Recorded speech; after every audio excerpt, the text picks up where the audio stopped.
have you seen this rocket comes down? It's got fire shooting out of both sides. Taller than Trump Tower. Comes down. Imagine Trump Tower. Beautiful building, by the way. Absolutely terrific building. Thank you, Mr. President. We appreciate your time and for taking our call. Take care. Everybody watch the Organ Grape. Probably the best show I've ever seen. Organ Grape. Everybody go watch it.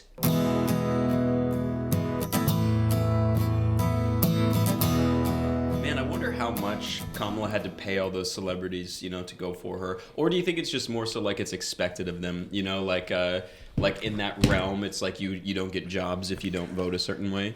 I think a lot of it's probably that. A lot of it's probably like don't bite the hand that feeds, and so people want to make sure that they support whatever they think. I understand, like when you're in a position of power and you have a lot of people under you, but like how fucking tacky is it as an actor or a celebrity to go out there and like Paul Rudd was at the campaign line handing out water bottles to like college students to like get them to vote for Harris. I was like, don't you have a job?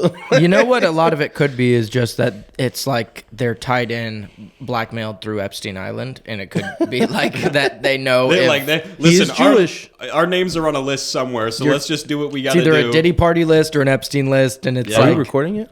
It's recording right now. Yeah, I guess, Is I guess audio we're recording? live. We're going. 1, 2, 3. Cool. We are live with the Organ Grape. Welcome, everybody. What an exciting evening we had last night. That was I was expecting it, but also there was like this little bit of this like pessimism where I was just like, I don't know, there was so much wonky stuff going on in the last election, so who knows what's going on. What was your guys' level of being surprised versus like, we knew this was going to happen? Want to go first? Sure. Thanks. I was fully expecting Trump to win. Okay. What I was not expecting is such a great turnout in the Senate and House races and local elections. It seemed like it was overwhelmingly Republican. Mm-hmm. But it does seem like you can just kind of see when a former president, has an assassination attempt on his life, the candidate running against him is extremely unpopular. Like, I think most people would have been really surprised if Kamala won without something fishy happening, one of the things I was thinking about was how people talk about the secret Trump vote thing, about how people don't want to be like they don't want to lose like social status by voting for Trump, and so I felt like the secret Trump vote was way stronger this year, and not necessarily that people were less open to be supportive of Trump. I don't think they were more or less open to it, but I just think that there were just more of them, There were more people in liberal spaces that got red-pilled and maybe just didn't admit it. Yeah, I mean, like a lot of the people that he had come out supporting him were either independent, libertarian, or Democrat, like high up, well-known people. When Bobby Kennedy supported him, that's when I was like, I feel like he's gonna win. I feel like he's got it because all the moderate Democrats that were for Bobby Kennedy, they're like, well, if he's with Trump, then we can do it. And Trump did a great job where he was like, he's not going to touch the oil, but we'll let him have the health care, Right? And I thought that was great because I felt like a lot of people were supportive of Bobby Kennedy because he really called out like corruption in pharmaceutical companies and stuff like that. I want to talk about Bobby Kennedy, but first, CJ, you should answer what were your predictions and were you surprised? I was a little surprised. I mean, I kind of hoped he was going to win. I thought he had a really good chance. I mean, it was so bizarre. Of all the people for them to pick for the Democratic Party, Kamala Harris, like one of the most universally... I felt like they had to, One of the most like universally disliked by both Democrats and Republicans. Yeah. Do you think that it was 100% DEI hire? No. I think I it felt was like that's where she partially got the DEI, vice but presidency. She wasn't qualified at all. I think she was a they DEI. were trying to get in with young people and with women. Okay. Kamala Harris is 60 years old.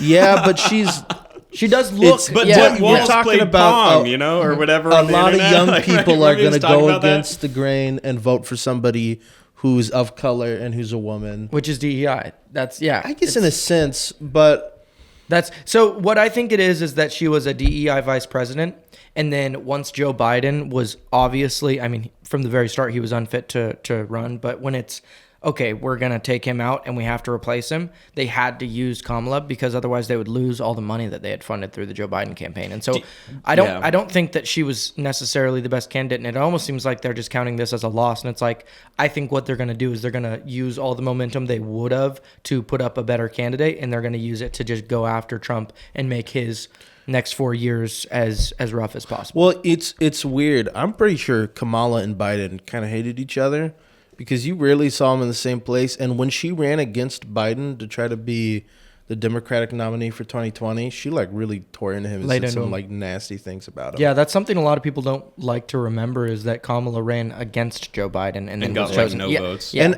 I think that if she would have won, in a way, it would have looked bad for him. As to show that like he really was unfit and that she was the much better option. Well, he doesn't need her to do that. Yeah, but I get what you're saying. It's like he really it would have just put the nail in the coffin a bit for a lot of people. Yeah, having your vice president, become the next president because you couldn't do it. What a terrible legacy to leave. So sad. It's just nuts that all that happened. I mean, I've never seen anything like that. Never seen them literally just remove like a president and install a new. It's not an inaccurate way to say it. I mean, like I sincerely believe they had a conversation like, Joe, you either let Kamala run this or we're just gonna we're pulling the cord on you. We're just pulling the cord on you. Yeah. So no, it's pretty crazy. I don't think anyone has to ask the walking mummy for permission to do anything. Yeah, I think they just like had it on his itinerary in the morning. Roll over dead, let Kamala take place. Like he's like, oh, okay, sounds good. Yeah, just as long as it doesn't interrupt the 2 a.m. ice cream break. I will say though, do you remember? Just because Trump brought up Musk randomly. Yeah. Did you see what Musk was saying about like Trump's 100% going to win? And if he doesn't, I'm going to give away my entire wealth to everybody, like $1,000 to each citizen if Kamala wins. What? Well, I know he talked about how like this will be really bad for me if Kamala wins because, dude, right now SpaceX is being sued because they won't hire illegal immigrants. Yeah. But it's also illegal for them to hire illegal immigrants because they work on weapons technology. Yep. And so it's this: you're damned if you do, damned if you don't. And it's a strange scenario because it seems like it was almost like he had to endorse Trump. He had to go all in on Trump because otherwise it's like they're destroying him. I'm not sure how I feel about Elon Musk on the negative or positive. It's one of those things. You always got to be cautious about like a multi-billionaire who's making chips that go in your brain. And calls himself Dark MAGA. It's like one of those, it's like, okay, like... Yeah, like, I think he was being like ironic there. He was like, I don't know, just being We actually have a special treat for this podcast. We don't have to say how we feel about Musk. Oh. We can actually get Trump on air right now. I'll give him a call. Wait, no, we're doing that? Here, let me just give him a call real quick. We got his phone number. Yeah, I just got to open up my camera real quick. Mr. Trump? Is that you? Hello. What can I do for you? We were wondering your thoughts on Elon Musk and his support of Musk has the best rocket. It's 20% bigger than most rockets. I think it's because he's South African. It's a wonderful rocket. Have you seen this rocket comes down? It's got fire shooting out of both sides. Probably the best fire I've ever seen. Nothing like I've seen before. Taller than Trump Tower. Comes down. Imagine Trump Tower. Beautiful building, by the way. Absolutely terrific building. Probably the prettiest building you've ever seen. And it comes down. And these little metal arms grab it. He made the right choice endorsing me. His company was going to go under. No way he was going to survive with Mr. President, what are your thoughts on winning the 2024 election? Knew it would happen. Didn't have a doubt. We were too big to rig. What can I say? I say this phrase. I came up with this. It's too big to rig. And we did it. No doubts we're going to kick all the Mexicans out.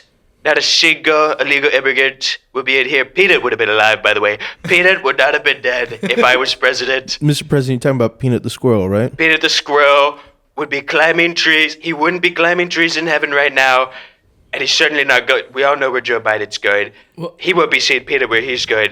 Mr. President, do you think if Peanut was alive, he would have voted for you? Peanut absolutely would have voted for me. I support all squirrels and the squirrel's ability to live. And what about Fred the raccoon? Fred the raccoon was a great raccoon. Probably the best raccoon.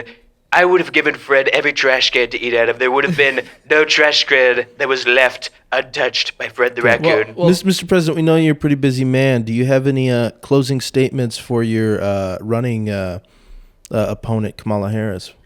Kamala Harris is a disaster. Wouldn't even get a concession speech. She ran away. She went to hide.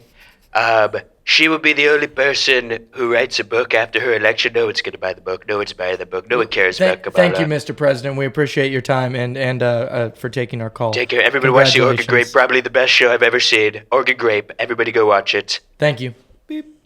That was crazy, dude. That was amazing that Trump was just here. He really roots for the small guy, you know? It's one of those amazing circumstances. With all jokes aside, Trump's presidency 2025, he's going to be inaugurated if they don't kill him.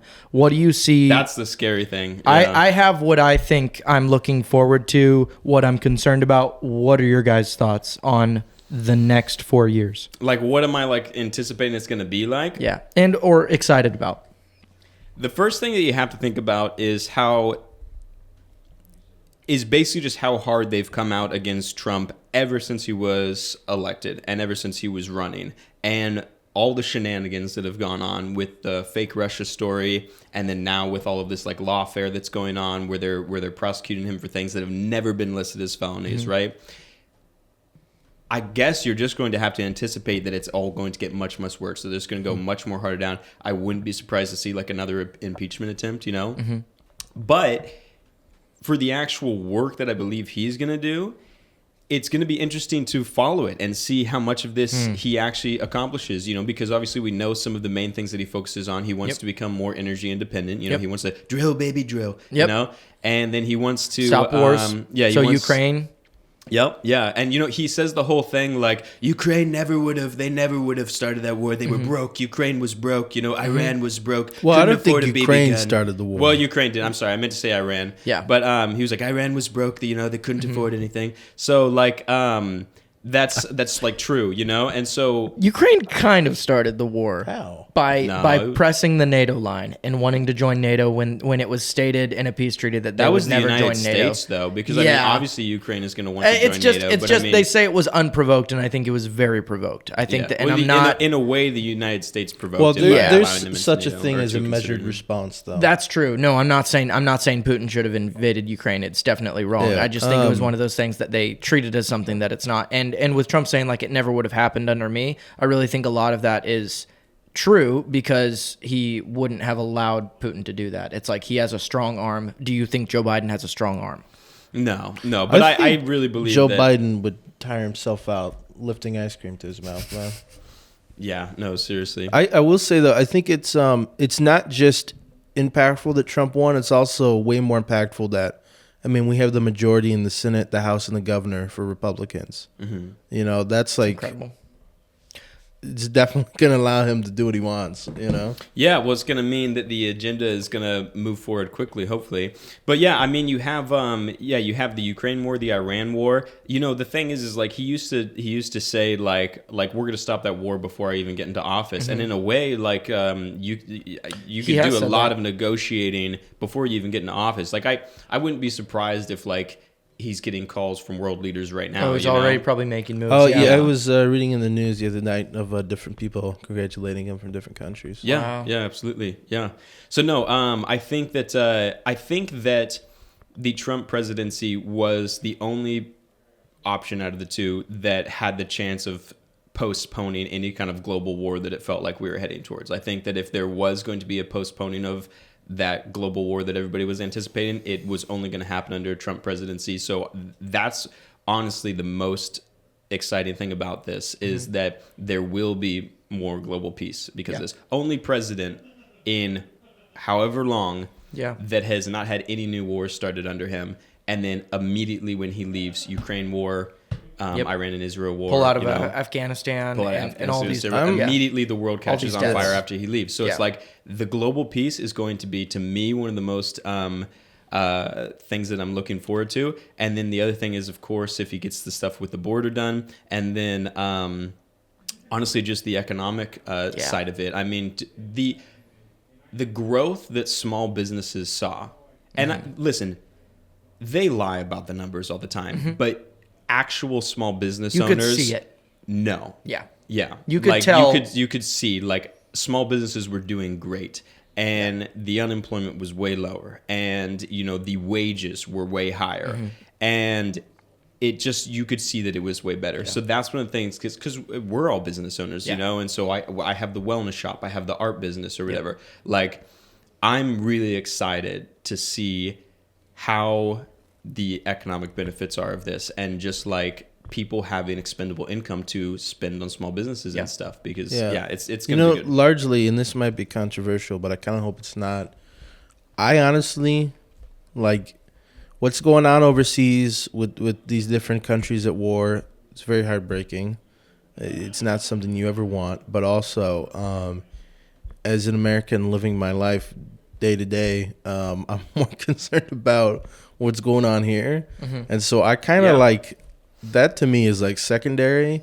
I'm more concerned about, okay, you ran on the promise that you're going to fix the economy and make sure we don't end up in a recession. That's what I really want him to deliver on. Yeah, absolutely. Well, and honestly, just his drill baby drill thing is like, the thing is if you're supportive of energy, different types of varying energy solutions, like, that's fine. But the truth is that you can't just force yourself to switch over to it. And at the time we are dependent on fossil fuels. And if you just cut those out, then what that does is scarcity drives the cost, right? And so just cutting down the energy costs for people, the amount of extra money that will give people in their wallets that they can then use to, put back into the economy, just that one thing is going to do incredible things. I have a point to make on that. There was an interview that J.D. Vance, the now, vice president, nominee, that he did with Tucker Carlson a while back. And he said, I think we'll win. I think Trump's going to get elected. He said, but I think there's going to be a massive economic crash in the beginning because they're going to try and destroy.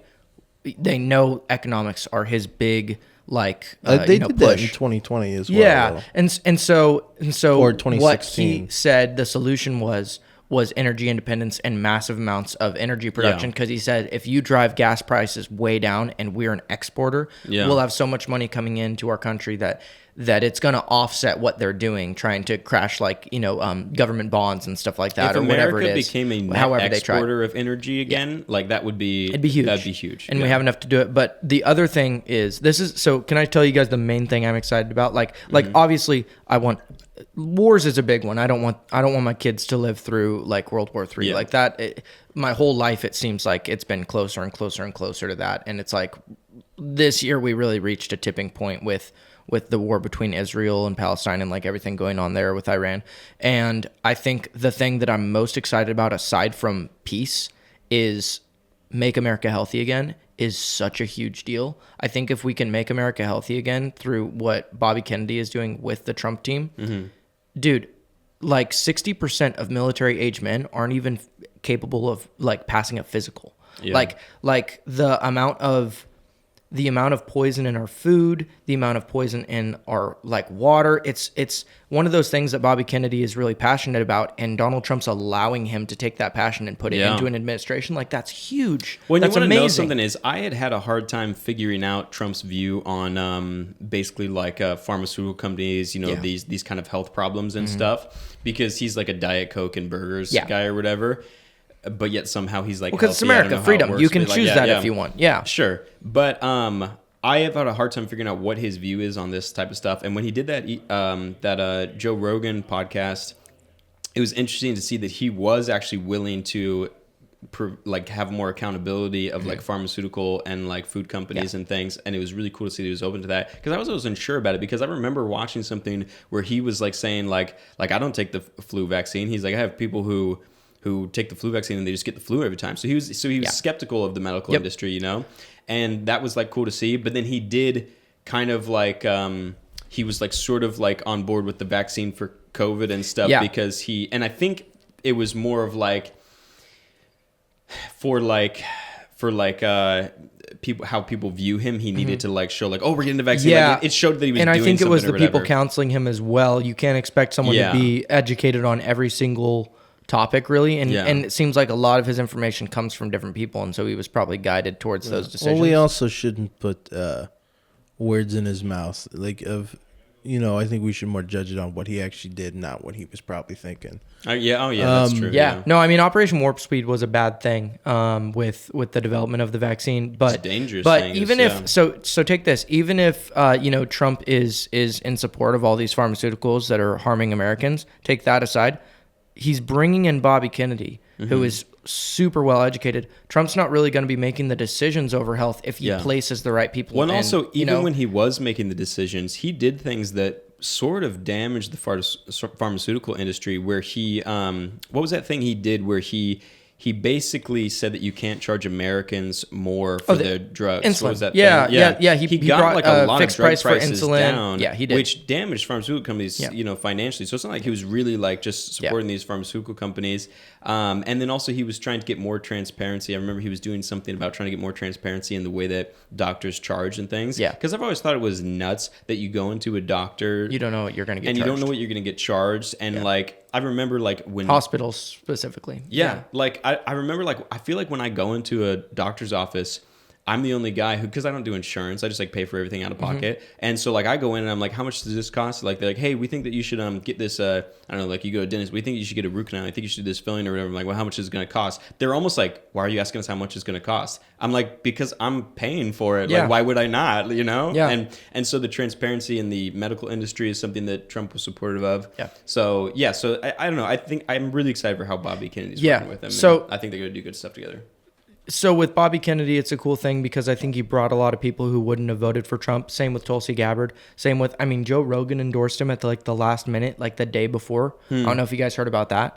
But it's one of those things where, yeah, Trump has a team. I keep seeing all these things where it's like the X-Men or like the Avengers, and it's like all the people that Trump's brought in. It doesn't feel like 2024 is going to be another 4 years of Trump. It feels like it's going to be a 4-year run of populists. Like who everyone actually, he won the popular vote. Like it's going to be who actual Americans support over, the establishment. Yeah.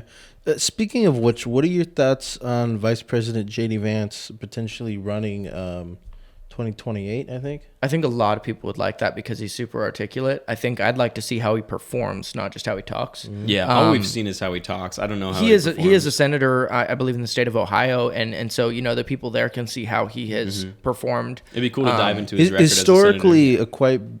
quite a bit more moderate of a Republican than Trump. I got that feeling too. And he used to be anti-Trump. I feel like he explained why, and he said he believed a lot of the lies that were told about him. And it's like, okay, well, that's fair because I have people in my everyday life that's the same thing. It's like, oh, well, I thought that he was this. I thought he was that because that's what they said. Do you think that that's a good thing or not?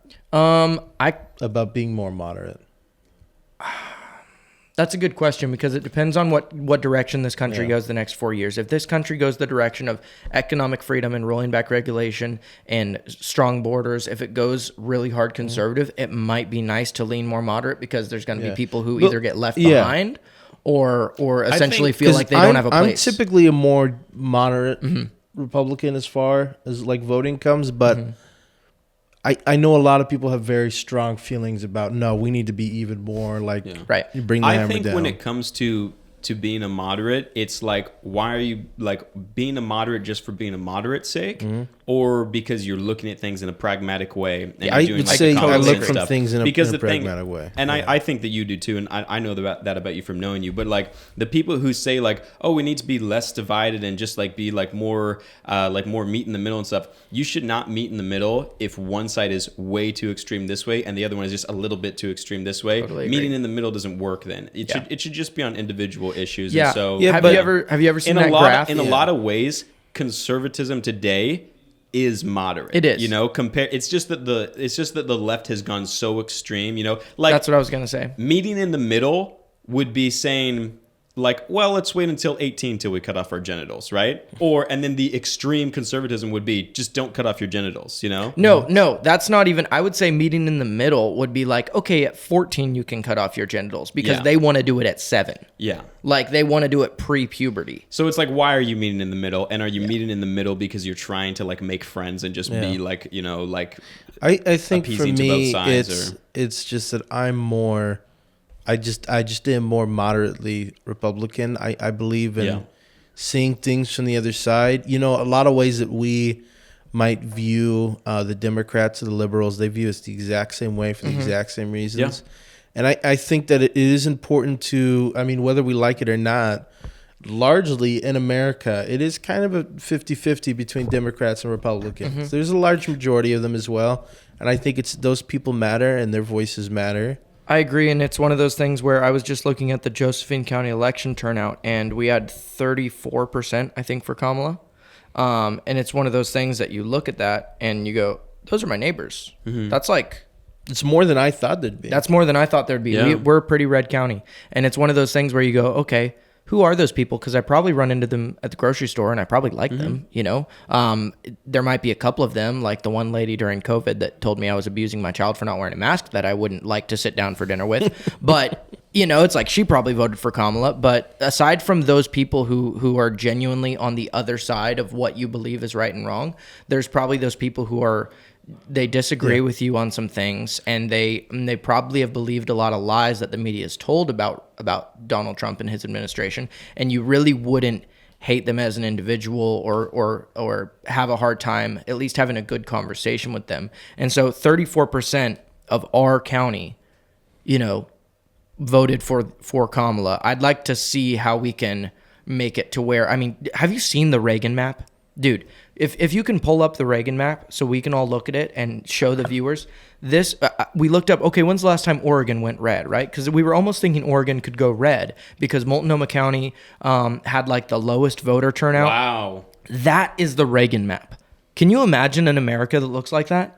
That's nuts. I guess we have to get rid of Who Minnesota. held out? Minnesota was the only one that held out? But it's like one of those things where, and I don't mean get rid of Minnesota, but I mean like as far as division goes, like Yeah, Canada can have them. America was like one accord in voting. That is, and sure That's there crazy. are people who didn't vote for Reagan, but for it to be that extreme, you gotta think like a very small percentage was not in favor of what he was putting forth. And now America is much more divided on opinion than they were back in like, I don't know, is that 64 or like when was that? 1984. Yeah. But it's one of those things where it's like, that would be a cool America to see. And I get what you're saying, where it's like you're a more moderate Republican. And I think part of that is from this side of you that realizes, like, if I disagree with someone, they're still a person. I still want to know them. I still want to. We had this discussion beforehand, before we started the podcast, about like we were looking at like people having meltdowns about Trump winning the election, and it's, you know, Which is always a little fun to watch. it is, but it's also like on the same side, or I you guess shouldn't different joy side. in someone else's misery. Yeah, you should not take joy in someone else's misery. Yeah. Whether or not that we agree with them about having a hard time because he won, like they're still having a hard time Yeah, about they're it. still feeling something. Yeah, Yeah. I agree with you it's there. important to have that. I don't know. I guess that coming together. And after and I think it's important to look. Okay, so why are you upset that this happened? Yeah. How can we help you not be upset about this, or maybe come to common ground? Yeah. Yeah, both sides throwing stones instead of like hurling, you know, like words at each other. You And know? I recognize nice to- that Trump won both the popular and the electoral college, but also he's the president of the United States of America. He's not the president of the Republicans. Yeah. You know? So here's one thing I will say to that, just because I feel like I have to. When you think of, you know, our right to bear arms, the Second Amendment, it's to protect against enemies, both foreign and domestic. So you think about, okay, what's a domestic enemy? What's an enemy that could be within our own country? I'm not saying Democrats are the enemy, but I would say a certain amount of people in this country are an enemy that you do not want to be united with. People who want to take away your children for you not transing them. I was going to say that is an enemy. Like, if you want to take away my kids, that's one of my lines in the sand of like, no, that's an enemy. That's not someone I can be united with. And so I think that's probably where a lot of the like hatred towards the other sides has come, because it almost feels like you're defending against an enemy, not like I disagree with your political beliefs. Do you think that you can change minds? Because in that case, then they're not your enemy. Right. I mean, it's one of those things that I don't think you can change someone's mind. I think you can put forth truth. And if they agree with that and then truth, they have or the if they option find to that change truth, their mind, and if not, Yeah. then you're just exposing the error of their ideology. But or whatever. I would just say that it's like, yes, it is the United States of America, but under the ideals of freedom and under the ideals of truth. And if you're not following after those ideals, you are becoming someone who we're supposed to defend against for our country. Sure. Yeah, you either with us or you're a commie. You know. Right. Hey, we have to we got to reset the cameras, and then we should talk about some of the local election stuff, because the federal stuff is really fun. But this is the Oregon grape. We got to cover some of this stuff too. Okay, so let's talk about some of the local election stuff. Here in Josephine County, so I got to go to the election party that they were having at the pub. So I was actually got to be there when they were announcing all this stuff. You guys were really nice to let me go do that, because I believe that we had all kind of been it was kind of like an open invitation, and then I was like, hey, listen, I think it'd be better if I just went and you are a representative of the grape. Yeah, it was great. A lot of people knew the grape there. A lot of people were like I just think you thought we were gonna make you look bad. Is that it? Yeah, I was like, listen, don't embarrass me. I mean, in front I'm of my very friends, embarrassing. Okay? Like, no, I just thought it'd be easier to chat with people. But yeah, it was really fun being there and getting to see everything be announced and talk with all the different people there. It was basically like, I was telling you guys this. It was basically like anybody that you've been seeing on a sign on the side of the road. Mm-hmm. They were just all gathered in this one room, and it was kind of surreal, honestly. Yeah, so we I got to watch them announce it all, and it was basically all the conservatives that got elected. It was a landslide. It was like a landslide for conservatives. So Chris Barnett and Ron Smith are the new county commissioners. Mm-hmm. I was honestly a little surprised about Ron Smith? I mean, no, Chris Barnett won by a large majority, but still, like, how close Kelly Martin was. I thought it would be a larger majority, to be honest. Yeah. Well, the thing is he almost won the primary, or the primary election. But the thing is after the primary election, all those votes that were kind of diluted to the other candidates, a lot of them probably funneled towards Colleen, so that's why it was still a little but I bit mean, close. she also joined late, though, didn't she? Did she join late? I'm not. Oh, I guess I she was think a little bit because late. he was running unopposed originally, I think. Yeah, she might have joined a little bit late, so that could have contributed to it as well. But I mean, I'm just mean because Chris Barnett is very popular around here. He is, and he's a big radio personality, and people know him and stuff. So I felt like I was very confident he was going to get the position. I was also pretty confident about Ron Smith, only because of the demographic of Josephine County. I felt like it was just going to lean that way. His 12th time running, or he's been running for a while. Yeah, but I feel like the Republican turnout this year was so much more substantial in our county than it was in previous years. Yeah, I don't have any numbers to back that up aside from what we're looking at as far as I think percentage. they said like it was 70% of Oregon voters turned out this year to vote, or something like that. Yeah, that's actually a large amount. Yeah. No, I think it's lower higher than last time though. Really? I don't. Yeah, Well, something we'll like have to look into that but I thought that might be because of like Multnomah County had the lowest voter turnout that it's had in a lot of elections. Yeah, and that's where Portland is. That's like big amount of our population as a state.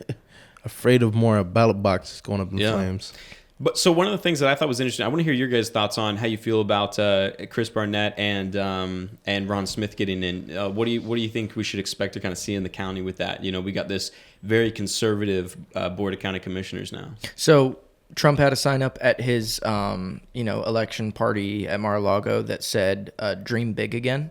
Mm-hmm. And I think that's going to trickle down into our county. I think there's going to be a lot of feel free to dream, start a business, run your business.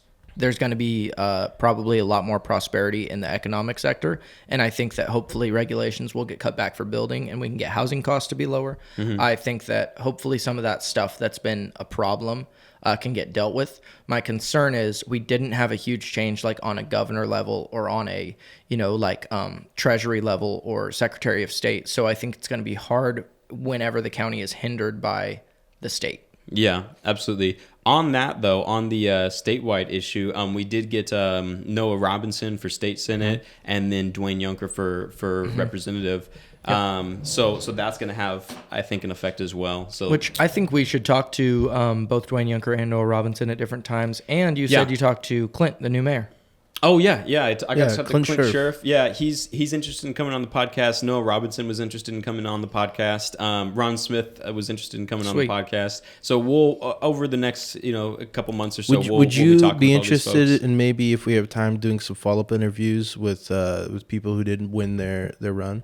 That would be interesting to do. That would be interesting. Yeah. I'm excited, and I think other I people have are a excited to feeling- hear about who's going to be in office, though, because when you're interviewing a candidate, it's like, okay, They why want- should I vote for you? yes. But Yeah. now it's like, okay, you're going to be who I come to if I have an issue that Yeah. that you're the person it gets addressed. Yeah. I want to kind of get to know you. You're setting the course for where the ship goes, you know, and Yeah. so that's why it's the most interesting. So it would be interesting to talk to, you know, some of the candidates who ran and lost, but not nearly as interesting. As Yeah. I want to know what the vision is that Ron Smith is going to bring, and you know, that sort of thing. Well, I was thinking more like a succession interview or whatever. Yeah, absolutely. I have a feeling that Colleen Martin is ready to just kind of go back to her everyday life, you know? Like you would kind of mention when she did the interview with us, it kind of seemed like she was... A little low. She mentioned she was ready for it to be over. Dude, that's Yeah. probably a lot of work running for Yeah. office. That's Yeah. probably not. Probably You exhausting. got to have. I mean, Trump.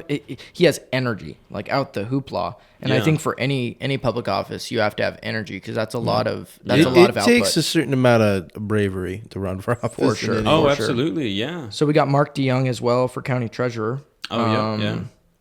City of Grants Pass Council. We got. I'm gonna mispronounce this. I think it's Indra Nicholas. Yeah. And then we got Victoria Marshall.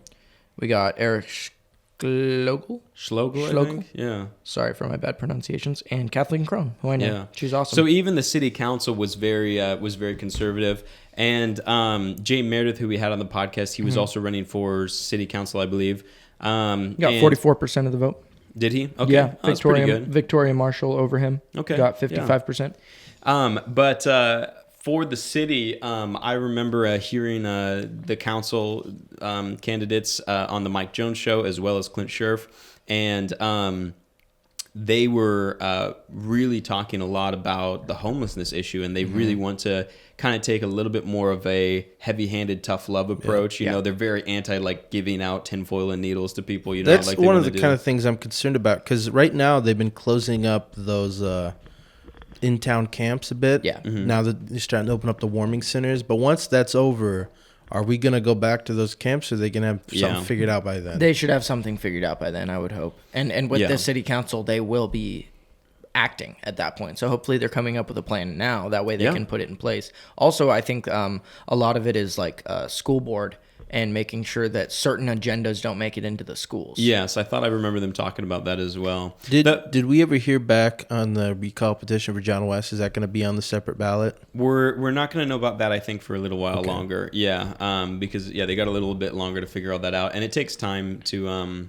because I believe the deadline for collecting signatures might have passed, but it takes time for them to file them all and find out how many of them are legitimate. So it's going to be a while before we find out. But if it does go to the ballot, then we still have Jay Meredith and John West willing to debate each other. So that'll be a way that we can help people make a decision on whether or not they support that or not. Do you want to talk about the measures?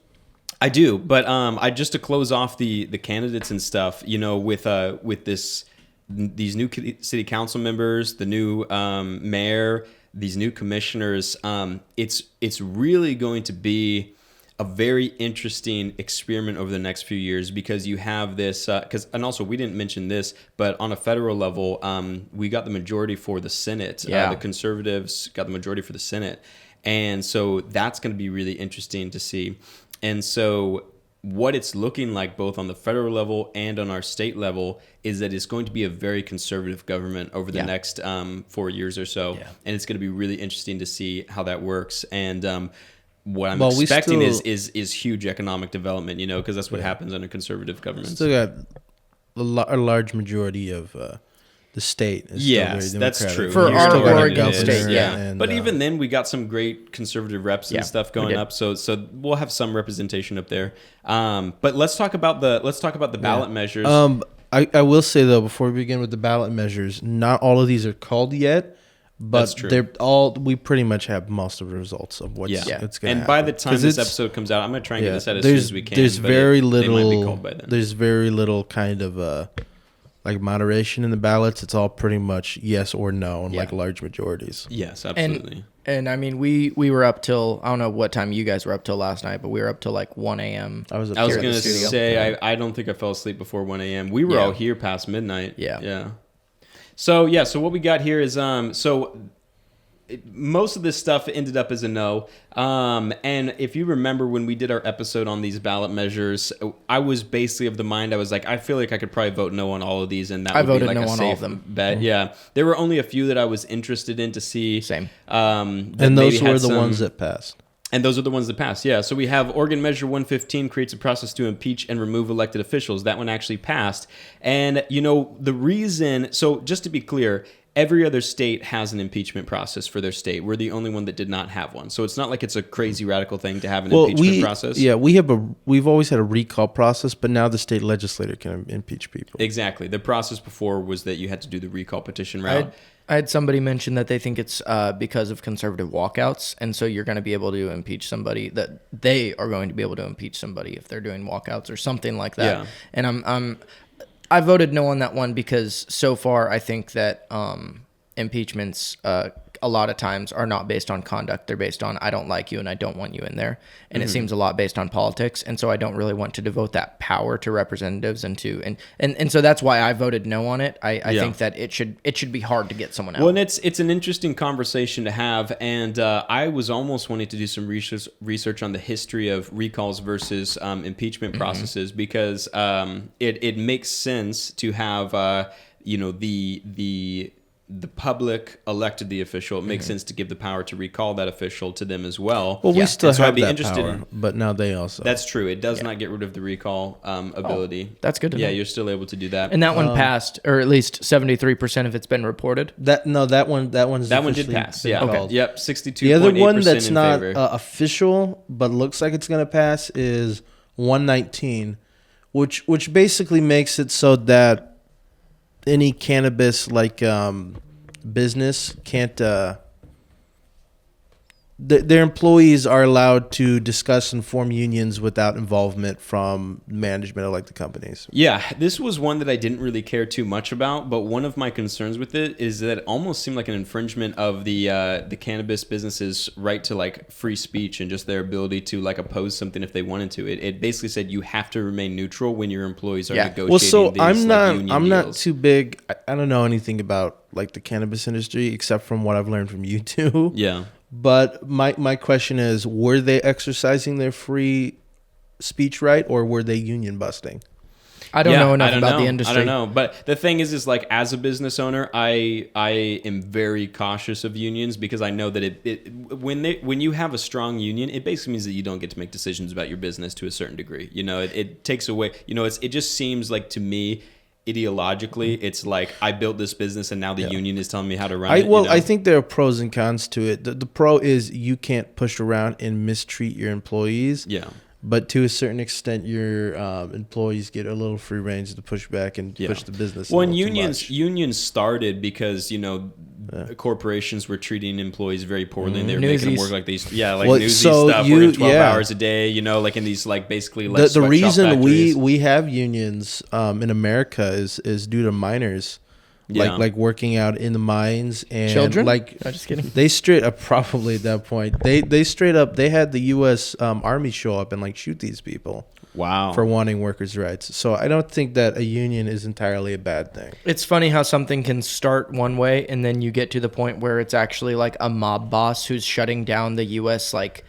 imports because he wants another $100,000 per person for all of his employees. Do you guys remember that strike that they did over on the East Coast? No, I don't recall that. Seriously? Oh my gosh, they shut down all the ports. And the video of the head of this union, dude, the guy is saying, he's like, we're gonna cripple you. He's telling them that they want 70% higher wages. The average wage for a what are they called? Not dock workers, but something like that. Was over $100,000 a year, and they wanted a 77% raise over the next 6 years, and they shut it down. And it was shut down for a couple days, but it's that's what unions are now. Well, that's what I don't like to see in unions. Yeah. It's where it basically becomes they this have a monopoly. It becomes this entitlement process where it's hey, we want you to give us X amount more money. We want this or whatever. It's like that you're working here under your free will. If you don't feel like you're being treated well, then leave. There should be a competitiveness. Thousands of jobs open, and it kind of takes away the competitiveness. Yeah. But you also have the problem with I said in the beginning about the mining towns. In towns like that, that's the only job there is. Right. That's true. So there's a balance. To it very all. interesting point to make. Yeah, because there are certain economic opportunities that you don't have unless you live in another area. With the measure, is it 119 that went? Yeah. I will say though about unions, I think when they typically tend to go bad is when they go after people who are employees but not in the union, and they try to push those people out because they want their union employees in there. Oh yeah. So with Measure 119, I do think one of the parts I see as a downside is that, and this is just the reason I voted on it, is from the phrasing, it seems like it could hinder free speech. And if you're a free speech absolutist, that you should be able to say, even if people disagree with it, you should be able to say what you want. It seems like it infringes on that. When does a company become an individual and vice versa? That's a really good point.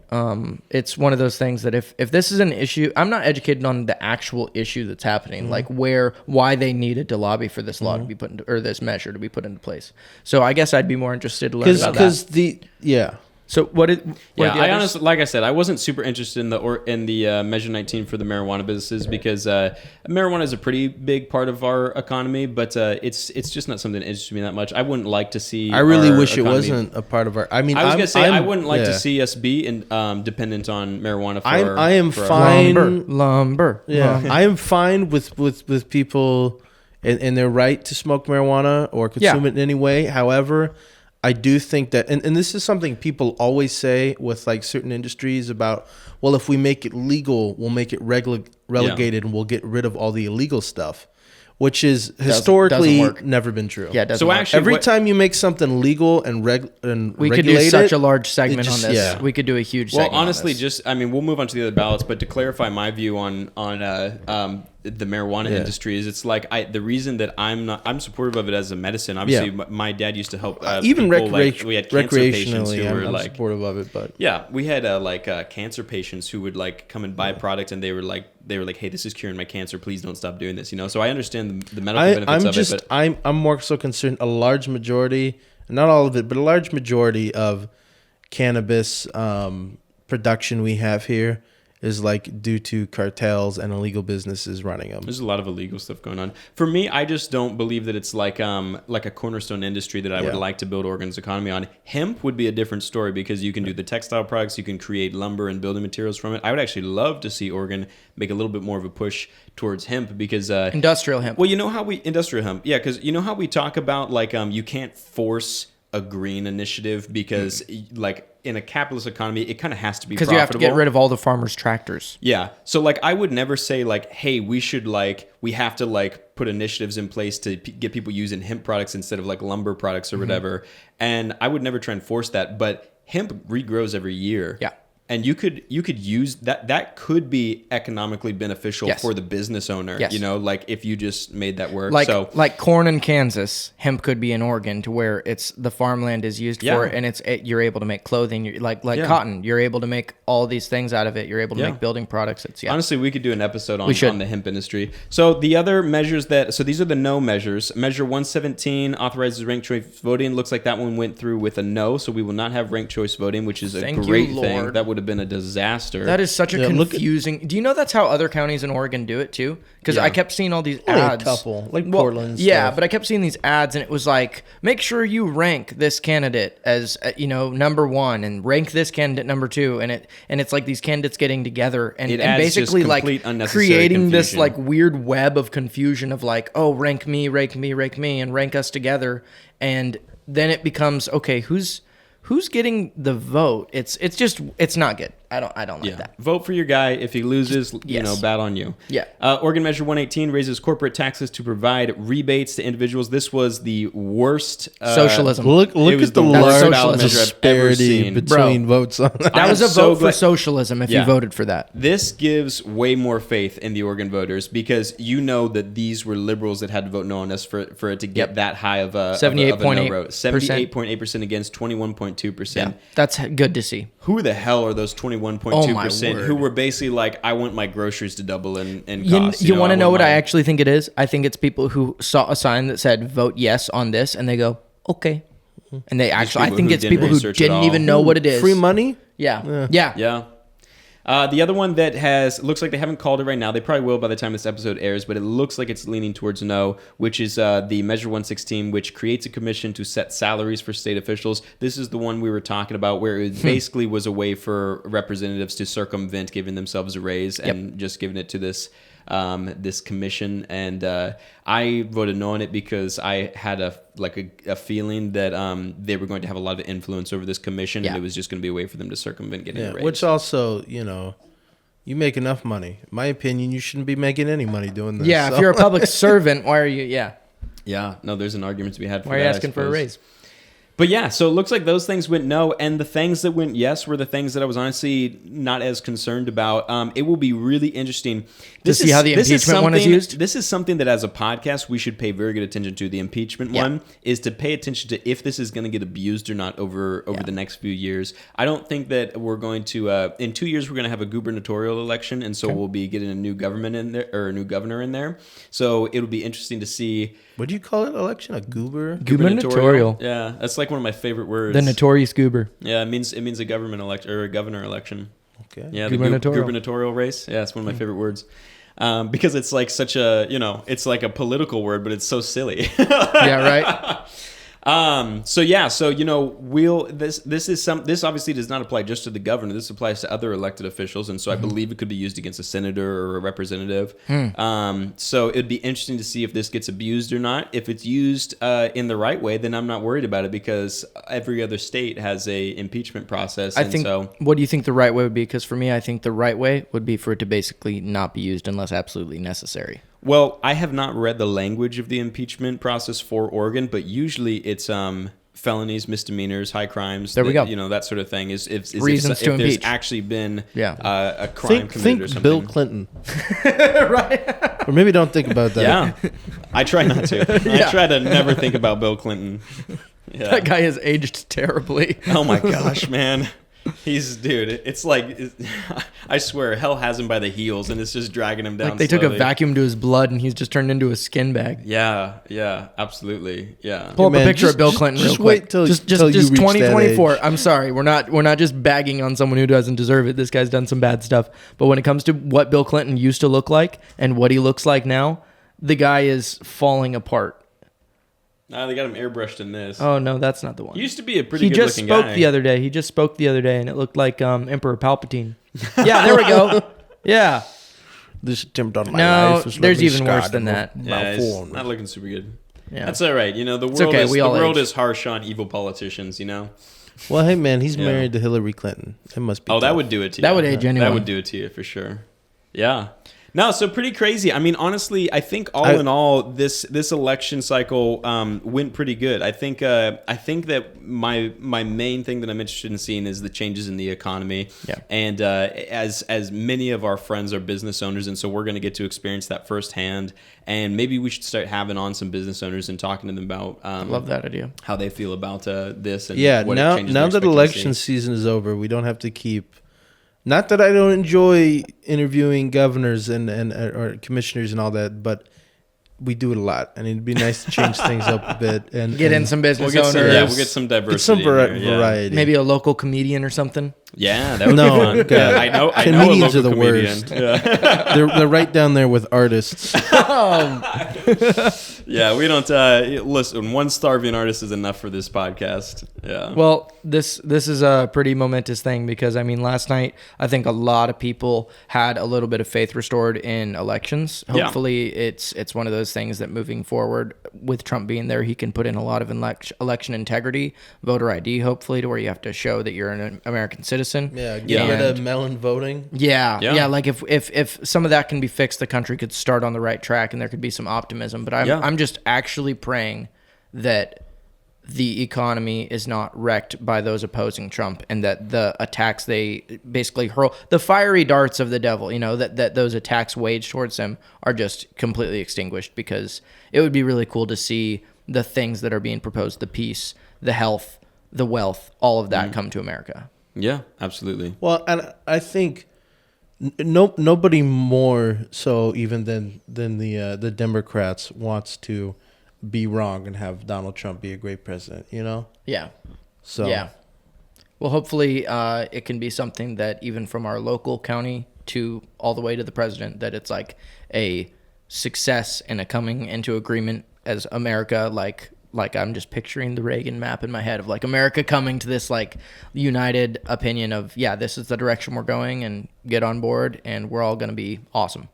Yeah, absolutely. Yeah, whether you're a Trump supporter, Kamala supporter, conservative or liberal, I think that one thing you can't deny is that Trump was a populist, and and he won the popular vote, and this is what the people wanted. Yep. And now we get to see how that's going to turn out. Same thing in our local election. This is what the people wanted, and now we're going to get to see the results of it. And I think this might be a little tacky, but congratulations to everybody who ran. Yeah,